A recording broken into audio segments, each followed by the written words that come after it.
noite. Meu queridíssimo bastante. Boa noite. Boa noite. Você está se vendo? Tô, aqui hora tô vendo. Você vê É, o comentário das pessoas? A Sueli entrou. Boa noite, Sueli. Você chega a ver ou não? tô vendo aqui Flávia, Ana Flávia, Sordi, Ana, todo mundo. O Cacá Dai, olha que interessante. Juliana, tô vendo as pessoas entrarem. Que Ah, bom, que bom. Então, hoje a legal. gente está aqui com a proposta de falar sobre a psicologia transpessoal e também dar uma introdução ao renascimento. Mas antes da gente já entrar nesse assunto, querido, eu gostaria que você se apresentasse um pouquinho para as pessoas que estão aí chegando, te conhecerem, saber um pouquinho da sua trajetória. Todo Legal. mundo já me conhece, eu já falo pra caramba, né? Então agora estou passando a vez. Bom, eu sou um senhorzinho de 72 anos. Nesse momento eu estou aqui, eu moro em Itaipava, um pouco retirado. Nesse momento já vivo quase que em quarentena. Na verdade, eu sempre pensei que eu ia ser médico. E comecei na medicina, né?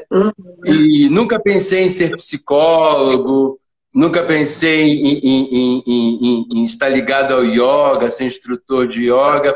Isso tudo veio acontecendo transpessoalmente, né? Então, aí eu fiz letras, trabalhei muitos anos como professor, né? Então, a psicologia surgiu. E a psicologia surgiu de uma forma muito interessante, porque eu fui indo, já estava fazendo uma formação, e aí eu me dei conta, na formação, questionavam, por que você está fazendo? O que você faz aqui? Eu não sabia, o que eu faço aqui? E aí é que surgiu, então, a psicologia. Aí eu fui fazer psicologia, né? Então, eu sou formado em letras, em psicologia, né? É E isso. como E trabalho com yoga, instrutor de yoga, de uma modalidade de yoga que é o Ashtanga Vinyasa Yoga. É isso. Eita, um dia eu chego lá.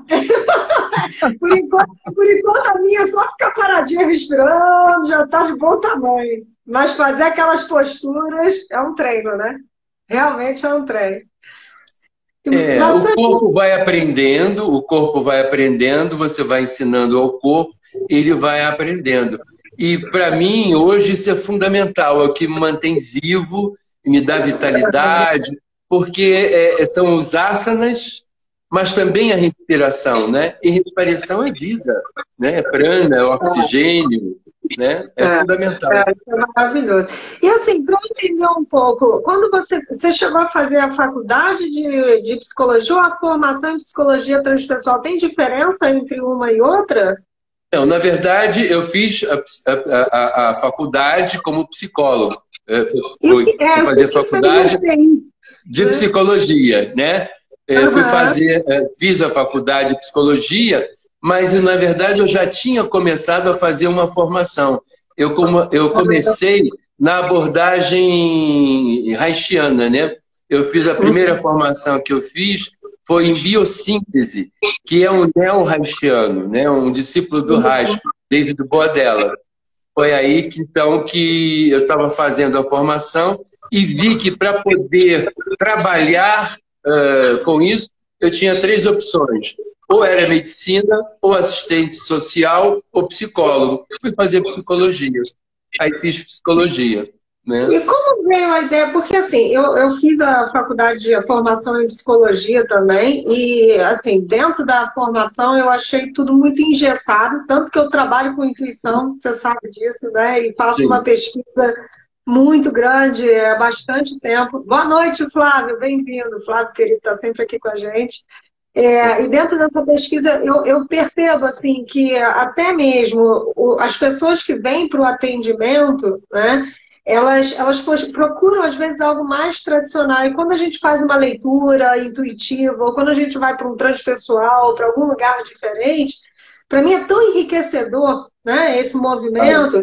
mas que não é muito conhecido pelas pessoas. Quando a gente fala psicologia transpessoal ou um atendimento intuitivo, é visto muito como um lado holístico e quase não encaixado dentro de uma psicologia. Para mim está tudo encaixado, mas é uma coisa muito racional, né? Que não encaixa com esse lado mais intuitivo. Tá. Então, bom, você fica à vontade para direcionar minha fala e me dar os cortes necessários, tá? Porque o Instagram, fica muito à vontade. Ele mesmo. Pelo seguinte, qual é o cenário que nós temos? O cenário que nós tínhamos era behaviorismo e a psicologia freudiana. Esse era o cenário do século XX. Isso é o que predominava, essa era a concepção. Behaviorismo e a psicologia freudiana. Né?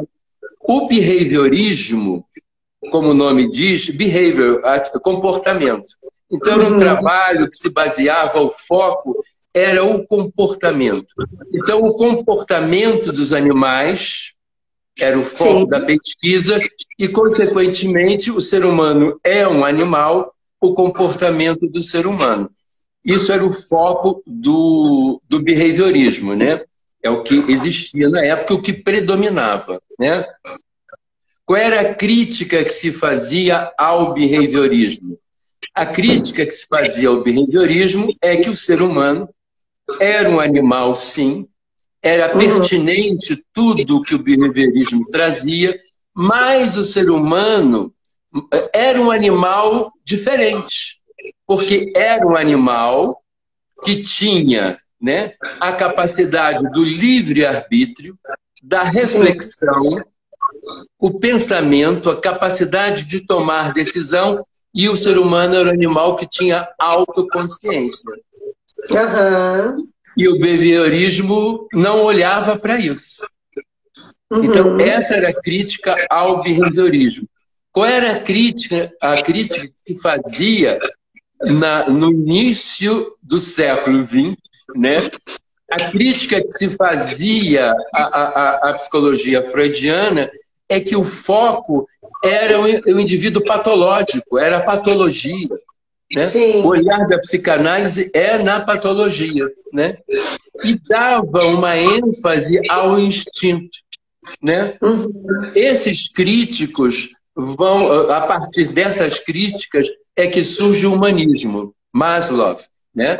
Então, o foco passa a ser agora, né, a partir dessa crítica, o ser humano saudável, a potencialidade do ser humano, né? Qual era a expressão maior do ser humano na sua capacidade?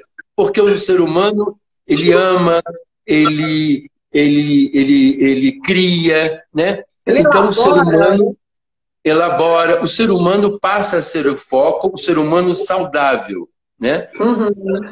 E com isso altera um pouco, porque passa a se levar em consideração, né, as muitas dimensões do ser humano, né? A capacidade do ser humano. Então, isso é Maslow, isso é o humanismo. No final da sua vida, Maslow depois chega à percepção e diz o seguinte: mas está faltando alguma coisa, está faltando alguma coisa. E o que faltava era a dimensão espiritual do ser humano. A espiritualidade é uma dimensão do ser humano, né? Sim. Então, nesse momento, nessa interrogação de Maslow, que é o pai do humanismo, ele também começa, a partir daí, a ser o pai, junto com outros, da psicologia transpessoal. E quando chega mais ou menos em 1967, é que há, então, uma grande... vou chamar de congresso, né? Uma grande congresso, uma grande reunião dos psicólogos, dentre eles Maslow, o Groff, né? Que é o pai, um outro pai da psicologia transpessoal, e no princípio resolve-se dar um nome de humanismo transpessoal. Aí o Groff, não, porque a visão é diferente. Então, é Groff que vai dar o nome de psicologia transpessoal. Isso em 1967. Sendo que em 1969 é a data de Woodstock. Woodstock, a loucura total. Então, isso é o universo acadêmico.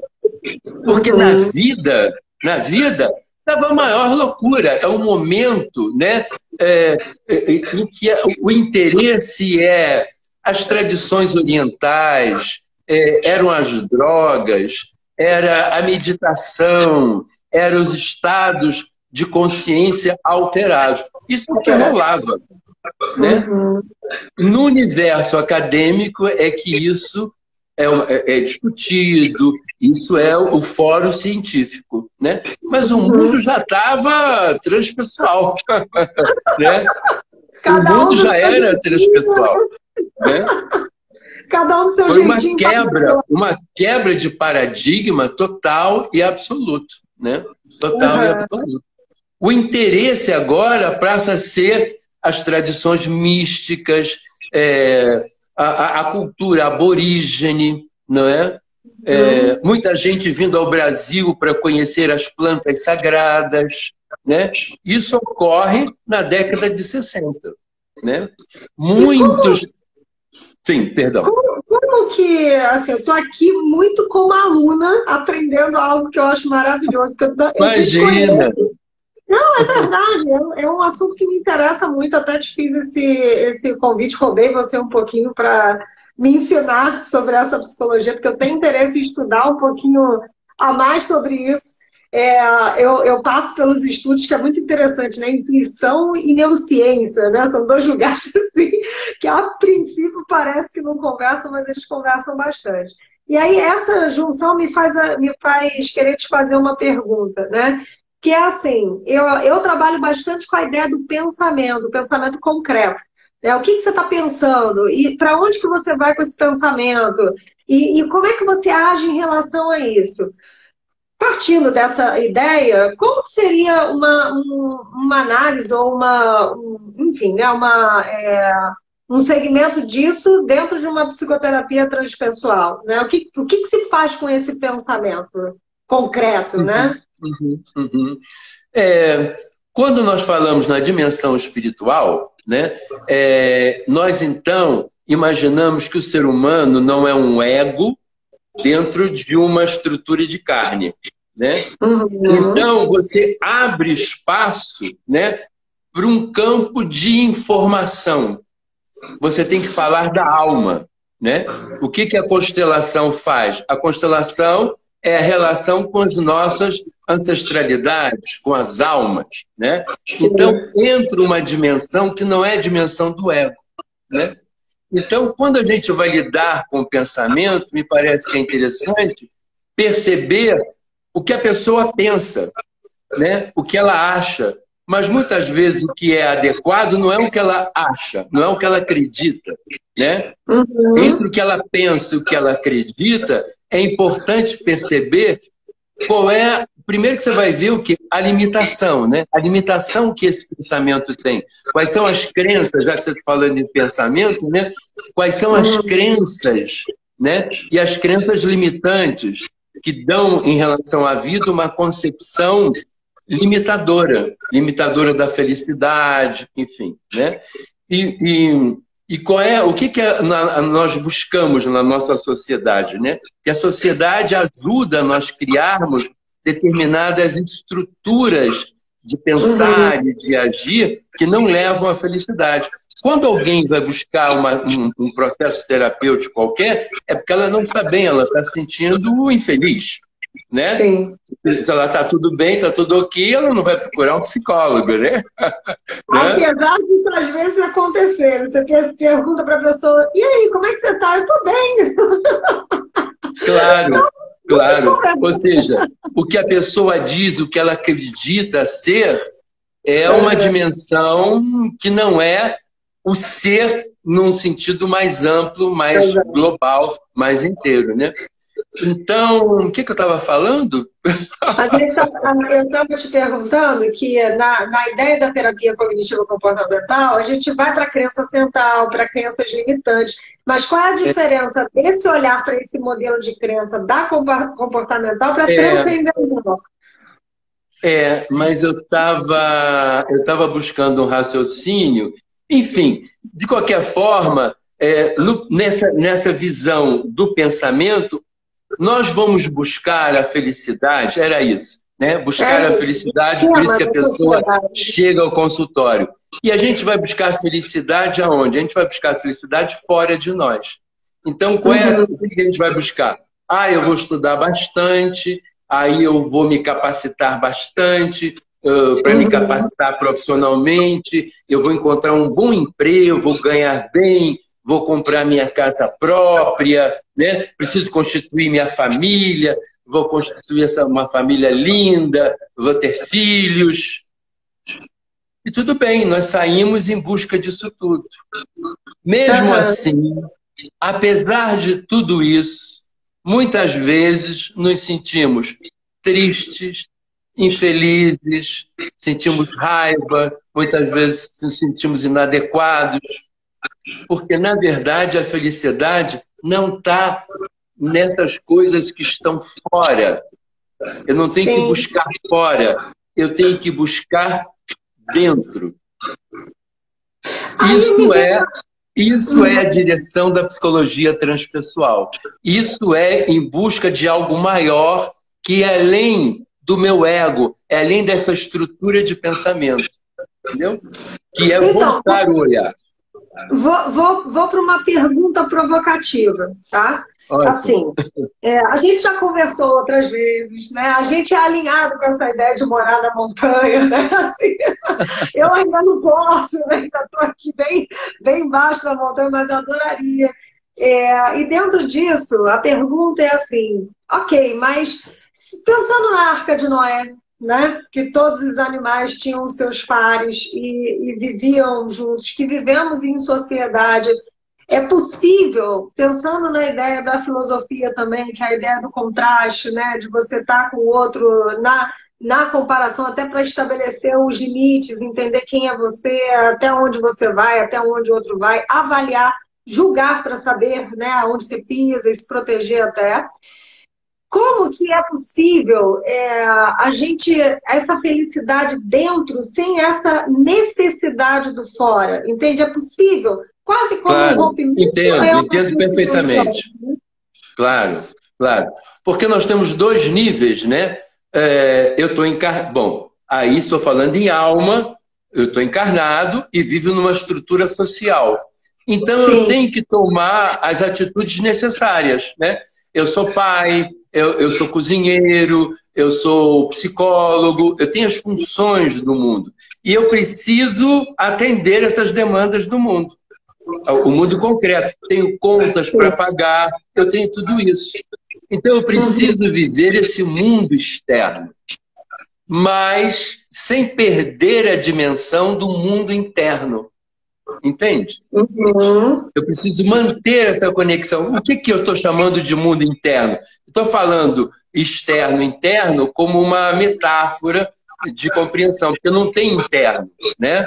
Não tem interno porque não existe separação, entende? Que nós nos vemos, o ser humano, que tem livre-arbítrio, que pensa, que reflete, acreditamos que sou eu e o mundo, mas não sou eu e o mundo. Essa dualidade, existem várias filosofias que acreditam na dualidade. Eu não creio na dualidade. Eu creio na unidade. Então, se é unidade, não tem fora e não tem dentro. Então, eu uso dentro e fora como uma metáfora para esse entendimento que existe um mundo objetivo fora e existe um mundo que é o mundo interno, que eu vou chamar de mundo espiritual. Nesse mundo espiritual, nesse mundo interno, você tem, por exemplo, a energia aqui é uma energia passiva. Entende? É uma energia receptiva. Que é No ela mundo que dá externo, a sentido. energia é ativa. Eu tenho que agir no mundo, tenho que tomar atitude.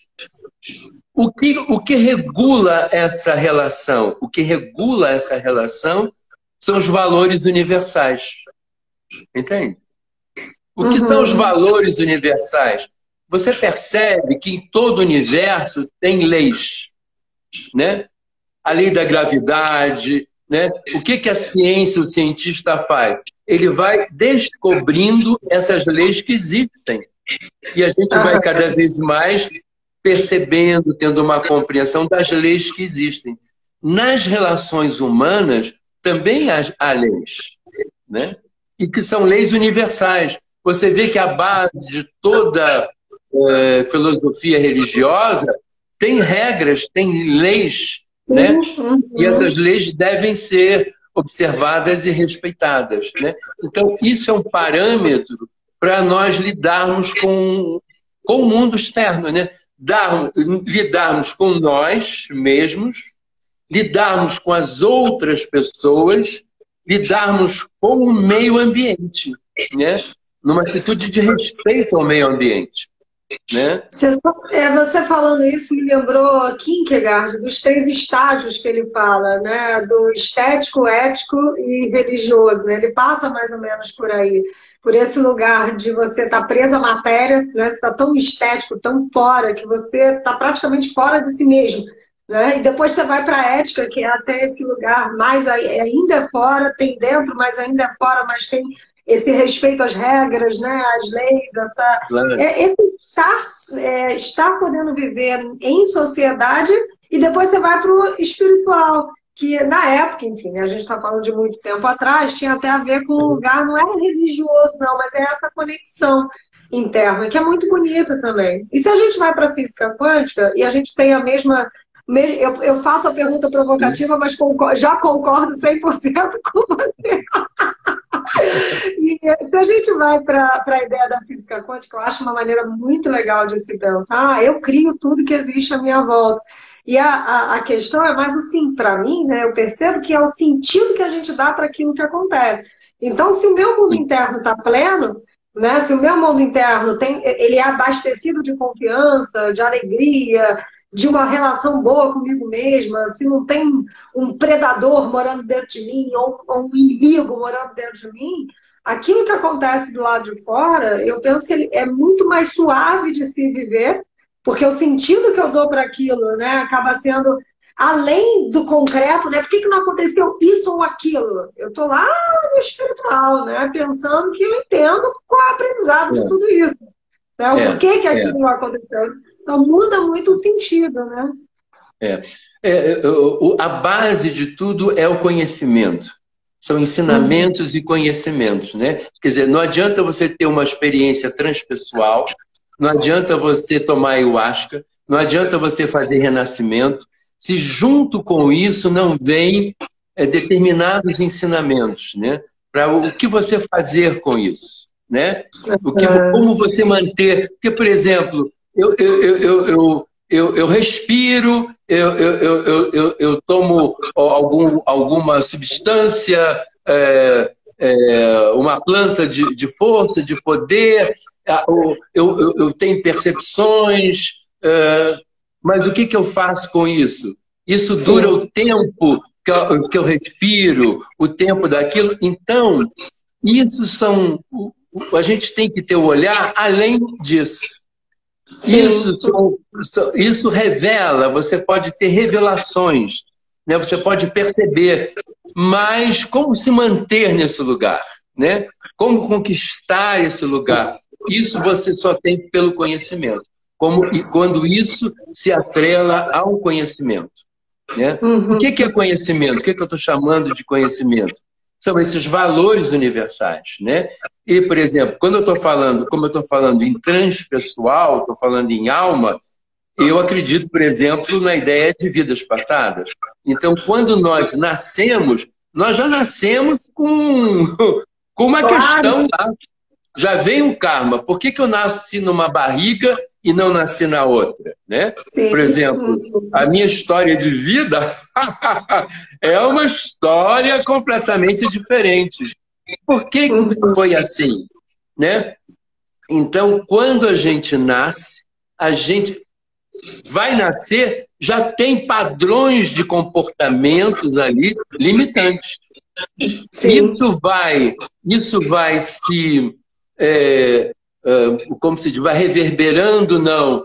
Isso vai se intensificando, ou vai se confirmando, por exemplo, de como é minha gestação, né, com essa relação de gestação, como é meu nascimento, enfim, aí vai a minha primeira infância, etc, etc, né? Então isso vai se confirmando, né? Ou isso vai servindo como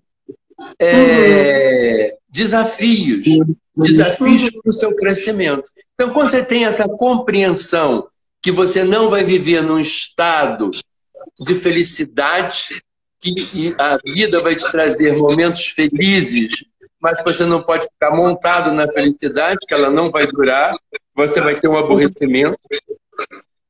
E quando você consegue ter essa compreensão, você viaja na felicidade, no sofrimento, e você diz, tudo bem, eu digo sim. Okay. Eu digo sim. Eu digo sim. A gente tem uma pergunta aqui, Vassante. Desculpa, você concluiu? Não, a gente está sempre concluindo, tudo é um fluxo, está ótimo. ou nunca conclui, né? Pode não concluir nunca também. Olha só, a Fernanda perguntou, como se, assim, o Instagram, ele às vezes demora de passar a nossa imagem, a nossa fala. Então a pessoa faz uma pergunta, às vezes tem a ver com um assunto um pouquinho antes, tá? Então vamos lá. Ela falou, como se fôssemos um espelho, experienciamos fora, é o que vivemos dentro. Ou seja, quanto mais alinhados estivermos com a nossa verdade e as leis universais, mais harmonias teremos em nossa vida? É uma pergunta que ela está fazendo.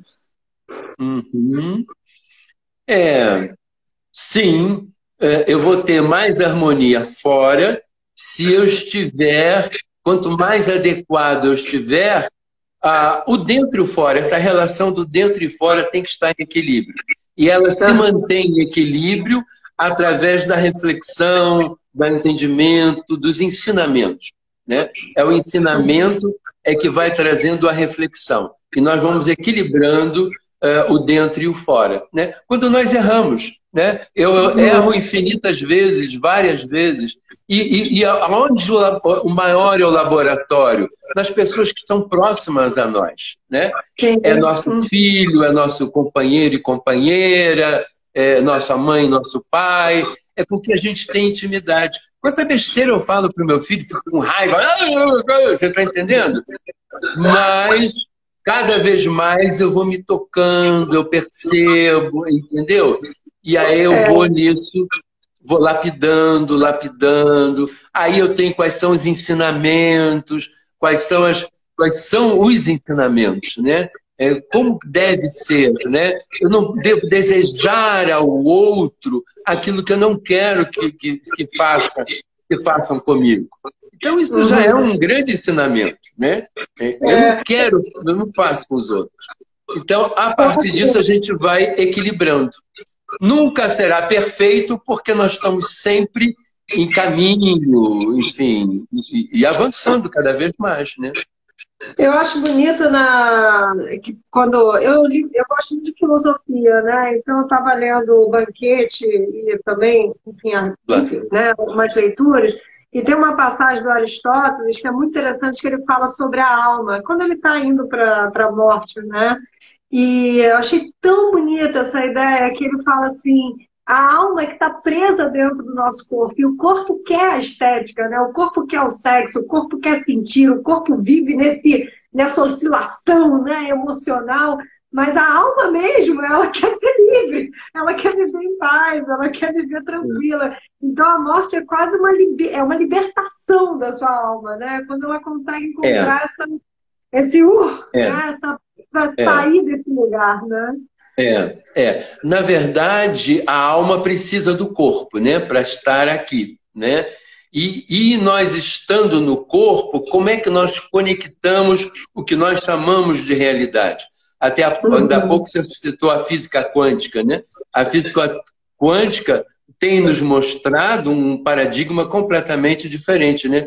Isso que nós falamos de realidade, que nós chamamos que é a nossa realidade, isso é uma percepção em função dos nossos sentidos, né? Então, os nossos sentidos nos chamam, né? Então, é o paladar, é o tato, né? O olfato. Então, o mundo está o tempo todo mandando sinais e nós estamos com os nossos sentidos. Então, aprender a lidar com esses sentidos, com o que o sentido traz, recebemos isso vai se transformar num conceito, numa ideia no cérebro, né? Enfim, a alma ainda não está em jogo, né? Então, quando a nós, nesse momento, conseguimos equilibrar isso, nós vamos, então, ganhando um espaço maior entre o corpo físico e isso que é mais essencial, a alma, né? Então, a gente vai equilibrando, que é o que falou agora entre o fora e o dentro, né? Então, é quando o desejo é importante para o ser humano, né?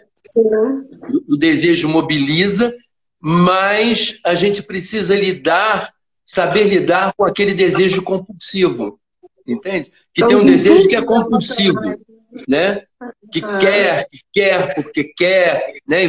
Aquilo que eu falei, a gente vai buscar felicidade fora na gente, né? No estudo, no trabalho, nisso, naquilo, né? Então, às vezes, tem um desejo que nos leva. Então, como lidar com o desejo quando ele é compulsivo, né? E como lidar com o desejo que é um desejo importante, né? O desejo que me faz com que eu haja no mundo da forma adequada. Qual é a diferença? Como perceber essa diferença, né, entre um e outro? Para mim, assim, pensando sobre isso, é o pensamento que se torna limitante, né? A pessoa, quando tem esse impulso de desejo, principalmente na compulsão, ela fica com um pensamento muito fixo, como quase não pudesse existir mais nada que fosse levar ela a uma sensação de prazer. Né? É apenas aquilo, e tem que ser aquilo, daquela maneira. Ontem eu estava falando, ontem eu fiz uma live, e o tema era que sacrifício não é sofrimento, né? Então, nisso eu falava o seguinte, por exemplo, eu tenho que acordar de manhã, né? Eu acordei de manhã hoje para dar uma aula de yoga online, gratuita, entendeu? Então, minha cama estava quentinha, aqui é frio, então tem que levantar. É um sacrifício, entende? Mas é um sacrifício que vai me levar a... Eu levantei, eu tomo sempre um limão, às vezes 2, em jejum, sem água. Eu entro numa ducha fria para fazer zoom, né? Para entrar é um sacrifício. Entende? Mas quando eu entro, rapidamente, quando eu saio, gente, eu estou com 15 anos de idade, eu estou cheio de energia, você está entendendo? Então, então, essa compreensão que sacrifício é um sacro ofício, é a etimologia da palavra, né? Quer dizer, é uma ação que você faz que é uma ação divina.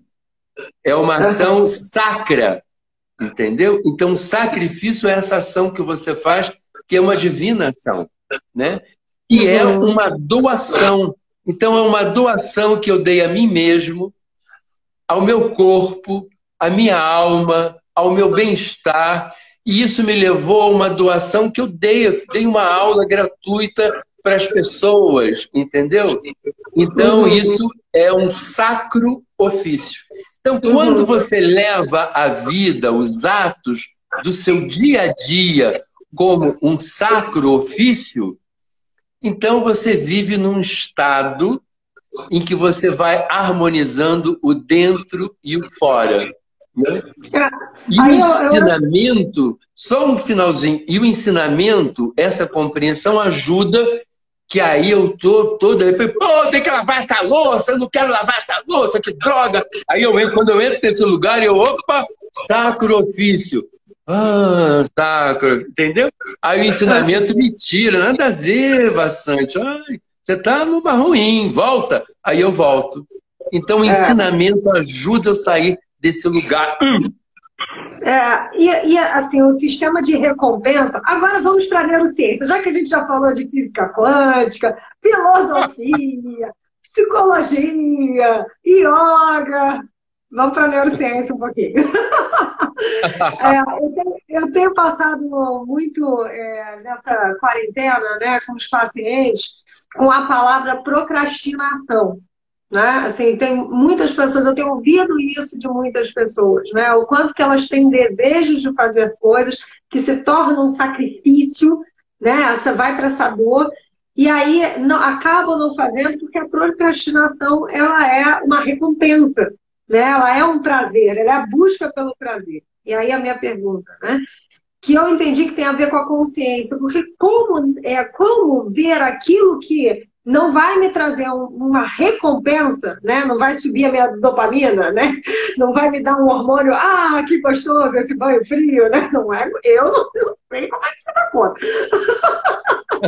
Mas como esse sistema de recompensa ele não vem, né, assim, para o nosso cérebro, porque é isso que ele busca quando come um doce ou quando usa uma droga anestésica, né, ou sei lá, uma bebida, qualquer coisa assim. Como transpor isso, entendeu? Como sair dessa resistência e transpor essa para ir para uma consciência para conseguir vencer a procrastinação? Olha, eu te digo o seguinte: às vezes a pessoa vem fazer terapia e eu digo não tem a ver, nem Uhum. aceito, entendeu? Não aceito. Dependendo do nível, não.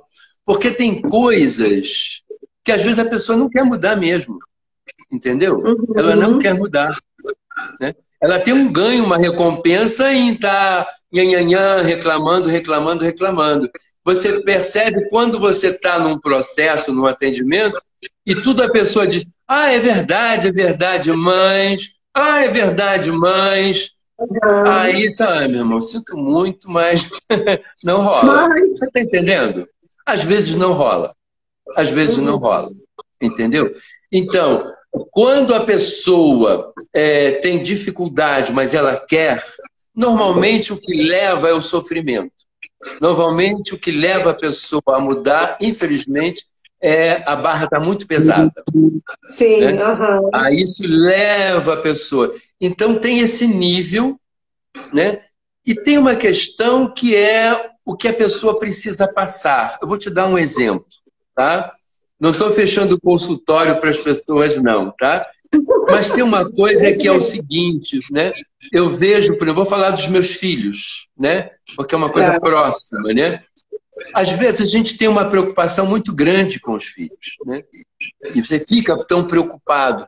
Mas tem que ter uma clareza o seguinte: cada um tem algo que precisa viver. Ele precisa Uhum. viver. Você não pode, você nem tem o direito de interferir nisso, entende? Que é o karma. Você não pode pegar o karma do outro para você, entende? Então, às Uhum. vezes, querendo ser bonzinho, bonzinho, você quer fazer atitudes, ter atitudes, mas o outro tem que passar pelo karma dele. Se ele tiver que sofrer, vai sofrer, entendeu? Então, Uhum. tem um lance aí que a pessoa é que tem que tomar atitude, ela tem que buscar, ela tem que estar madura para a ação. E tem pessoas que têm que morrer mesmo, entendeu? A gente fica querendo, a pessoa está mal, rezar para não morrer, rezar para não morrer. Quem é que disse que não morrer é o melhor? Às vezes morrer é o melhor mesmo, entendeu? Uhum. Então tem algo que tem que ser entregue. Quem sabe é Deus. Quem sabe é a suprema luz divina, entendeu? Então a gente Uhum. pode desejar o melhor para a pessoa. Sim. Desejo o melhor para você, né? O que é esse melhor, eu não sei. Talvez o melhor para você seja morrer mesmo, entendeu? Então, na hora de morrer, tem que morrer. Vai morrer mesmo, todo mundo morre um dia, né? Às vezes põe a pessoa numa máquina, numa vida horrorosa, um sofrimento, para esticar, esticar, esticar, esticar, entendeu? Então, e às vezes o filho, né? Então eu vejo o filho ir e ele vai ter que passar. Às vezes você olha, você comenta. Enfim, o que eu posso fazer para ajudá-lo quando Sim. necessário? Mas Sem interferir, né? eu não vou viver o que ele precisa viver, que faz parte da história, do karma que ele precisa passar, que a alma dele precisa para o crescimento dele, entendeu? Isso para mim é de um aprendizado muito importante, porque quando a gente vê alguém que a gente ama, né, sofrendo, a tendência que a gente teve, ai, vem cá, deixa eu pegar no colchão, calma aí que eu sei resolver, né? Mas é Claro. muito sábio realmente a gente baixar a bola e falar, É, caramba, calma aí, né? Eu não tenho esse é. direito de interferir no karma do outro. Não tem, não Ajudar tem. tá como apoio, do lado, mas não à frente, né? Claro. Tirando todas as barreiras. Tá aqui, É, estou na é, minha, faço o que é. é possível, né? Porque muitas vezes a questão é com o próprio pai ou com a própria pessoa, entendeu? Aham. Ó, uma situação, tem um amigo que a filha morreu. Linda, jovem, de uma forma surpreendente, inesperada, muito pesado, muito pesado. Às vezes é difícil a gente passar por esse luto. Então tem um luto, o luto precisa ser vivenciado, etc. Mas tem que ter a compreensão que a morte faz parte da vida. Então, quando fica uma coisa muito fechada, muito difícil, na verdade já não é a pessoa que morreu. Essa questão é a questão que está na pessoa. Essa dificuldade está na pessoa, porque a pessoa já foi embora. A pessoa está numa outra, talvez até numa boa, entende? Mas quem ficou está preso, está preso. A questão está na pessoa. Né? Está na pessoa. Você tem até que, às vezes, dizer, gente, solta, porque você está dificultando a história da pessoa. Essa alma nem vai tranquilamente, que fica preocupado com, né, com quem Sim. ficou. Então, tem aceitação, ter aceitação. É ter uma aceitação ao que a vida traz, de bom e de ruim. Né? Eu não sei se o que eu estou falando responde ao que você perguntou. Porque você estava na quarentena. Você estava na quarentena, né? Então, olha, para mim, se as pessoas que estão assistindo quiserem fazer perguntas também podem fazer. É uma pena que o Instagram só deixa a gente ficar batendo um papo por 50 minutos, que ele encerra o negócio. Fala 25 segundos, acabou. Mas super respondeu. A gente estava falando sobre a procrastinação, né? Você trouxe a ideia de que a pessoa ela só muda, só faz se ela quiser. E aí toda a resistência, às vezes, até a gente querer ajudar o outro, né? E o outro quer ser ajudado e não interferir no karma que é do outro, né? Então, super respondeu, tá tudo ok. Uma questão fundamental de um terapeuta, de um psicólogo, de um terapeuta, né? É não ter pena. Não ter pena, né? Um psicólogo, um terapeuta não pode ter pena do cliente, de forma nenhuma. Porque quando tem pena, você tira a força da pessoa, né? Quando você tem pena de um filho, coitadinho do meu filho, coitadinho disso, coitadinho miserável, é o incapaz. Então, quando você diz isso, você está amaldiçoando um filho, né? Você tá tirando a força do seu cliente, porque a pessoa tem nela a força, né? Você tem que ajudá-la a ela perceber, despertar, mas não ter pena da pessoa, né? Aí a gente fica conhecido, que eu já ganhei uns rótulos por aí, que é assim, não, a pessoa me indicou porque ela falou que você não passa a mão na cabeça.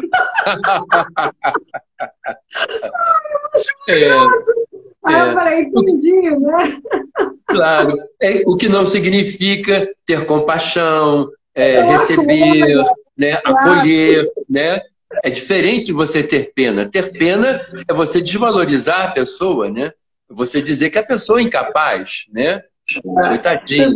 Você sabe que falando isso, me lembrei do Carl Rogers, que foi a primeira leitura que eu fiz. Eu li muita filosofia antes, Enfim, quando eu entrei na faculdade, o primeiro livro que me indicaram foi o dele, né? E para mim foi muito importante assim essa leitura, e justamente voltando no que a gente estava falando do dentro e de fora, não se misturar, né? Essa ideia do que é do outro precisa ficar com o outro, e o que é meu fica comigo, né? Isso, independente de estarmos falando sobre ser psicólogo ou ser pessoa, não importa, né? Mas esse lugar de o que é meu, até qual é o meu limite nessa história, né? E o que é do outro, né? E qual é o limite do outro, até onde eu posso ir, até onde o outro pode vir, né? E não, usando a palavra do transcender, né? Não ultrapassar, talvez nesse lugar, esse limite, mas transcender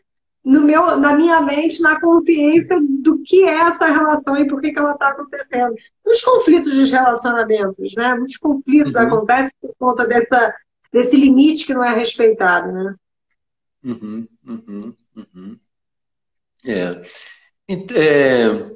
Tem uma questão, você está falando do limite e você está falando já de relacionamento, e aí já é relacionamento de casal, né? Então, em relacionamento de casal, enfim, primeiro é que relacionamento de casal é liberdade, né? É liberdade. Você está com alguém porque quer estar. Então, tem uma liberdade e tem um pacto. Combina-se alguma coisa, né? Então, as relações podem ser diferentes, então a gente combina alguma coisa, né? E a gente troca. A relação de casal é uma troca. E nessa troca implica eu pegar alguma coisa e dar para o outro. Mas o outro pode receber ou o outro pode tomar. Então, se a pessoa não toma, não tem troca. Ela tem que receber e tomar. E aqui do outro lado também, deu e eu tomo. Então, numa relação tem que dar, receber e tomar, né? Então, eu tomo o que o outro me dá e a gente vai nessa troca. Se essa troca desequilibrar, a relação vai mal, né? A relação vai mal. Muitas das relações de casal não são exatamente relação de casal, né? De homem e mulher, de parelha. Muitas vezes são conveniências, são amizades, enfim, outros nomes que possa se dar, né? Mas relação de casal é uma troca, né? Uma troca em que estão juntos, mas cada um, aqui é o galho, né? Aqui é o tronco, né? O tronco está aqui e os galhos se encontram, né? Cada um na sua raiz, na sua base. Estão juntos, mas na sua individualidade, né? Que é isso que você estava falando, né? Assim, enfim, né, várias coisas vão surgindo. Eu queria falar um pouquinho do renascimento, porque a gente não tem muito mais tempo, porque o Instagram encerra com 50 minutos, eu acho que ele vai dar mais uns 4, 5 minutinhos para a gente. Mas, assim, eu queria que você trouxesse essa consciência do renascimento, da respiração, né? Assim, fala um pouquinho como que isso pode ajudar a gente no dia a dia. Se é possível a gente fazer sozinho, se precisa sempre de um terapeuta, como é que seria? O renascimento, eu vou dar uma formação em renascimento, né?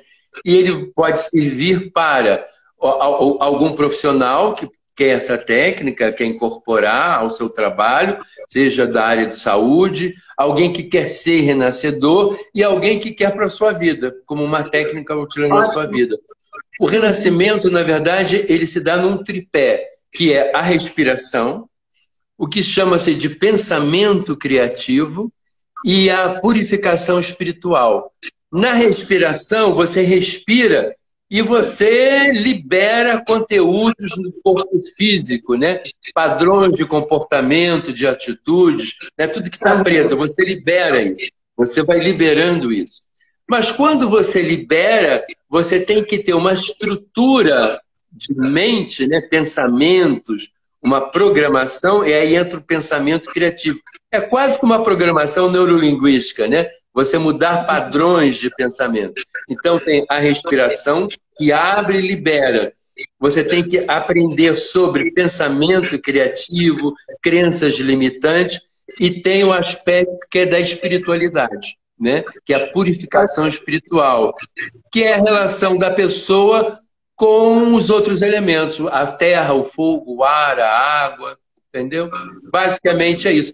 É um trabalho transpessoal na medida em que ele amplia a percepção e, além de ser uma liberação no corpo físico, ele também abre para essas outras níveis de dimensão, para essa dimensão espiritual, né? Então você pode ter experiências de vidas passadas, enfim, né? Você pode receber a mensagem de um ser espiritual, uma grande dica, né? Enfim, né? E você mencionou que vai fazer o curso. Quem quiser fazer, as pessoas que estão assistindo, essa live ela vai ficar 24 horas aqui no IGTV. E ela também vai para o YouTube e vai para o nosso canal, né? Então, já também seria bom você falar para mais gente, quem quiser fazer essa formação, qual é o contato pelo direct, tem um e-mail, tem... A gente pensa em você... Se procurar na internet, lá no Google, Deva Vassante, vai me achar. Tem o Facebook, né? Tanto a minha página profissional ou pessoal, que é Deva Vassante. Instagram, Deva Vassante. Estabelecer um contato, né? No meu site também, né? Pode fazer contato pelo site. Só falta eu marcar a data, porque a pandemia está me dificultando um pouco a estabelecer uma data, né? Esperar essa situação declinar um pouquinho para fixar a data e começar a falar da programação e dar datas concretas. Isso. Mas aí, ótimo. Quem quiser já pode entrar em contato pelo direct, pelo menos aqui no próprio Instagram, falar que tem interesse e você depois entra em contato com a pessoa. Maravilha. Sejam todos bem-vindos. Querido, eu estou, assim, querendo mais. Eu te agradeço pela lembrança, te agradeço pelo carinho do convite. Sou muito grato, muito grato. Olha, eu vou agradecer também as pessoas que ficaram aqui, que assistiram. São 50 minutos que a gente ficou batendo esse papo delicioso. Nossa. Passou rápido, né? E quero agradecer a você, em primeiro lugar, por ter aceitado esse convite. Em nome do Instituto Auler, eu tenho procurado trazer profissionais de diversas áreas para bater esse papo e ajudar, né? Me ajudar as pessoas a ter outros conhecimentos, porque se só eu fico falando aqui, a gente fica na mesma coisa, né? Então, é legal trazer mentes novas para a gente falar sobre outros assuntos, é sempre interessante. E fica aí um convite para uma próxima vez. Quando a gente puder, aí a gente combina de novo esse papo. Sou muito grato pela oportunidade que você está me dando também. Gratidão. Fique bem, boa noite a todos. Vamos despedir de você. Porque o Instagram já está me avisando. Um beijo a todos, felicidades a todos e cuidem-se todos. Tá, e só para lembrar, quem tiver interesse no Renascimento, manda o direct pro Vassante no Instagram dele, direto, e depois ele entra em contato para dar as outras informações. Beijo! Até mais, querido. Tchau! Tchau, querido.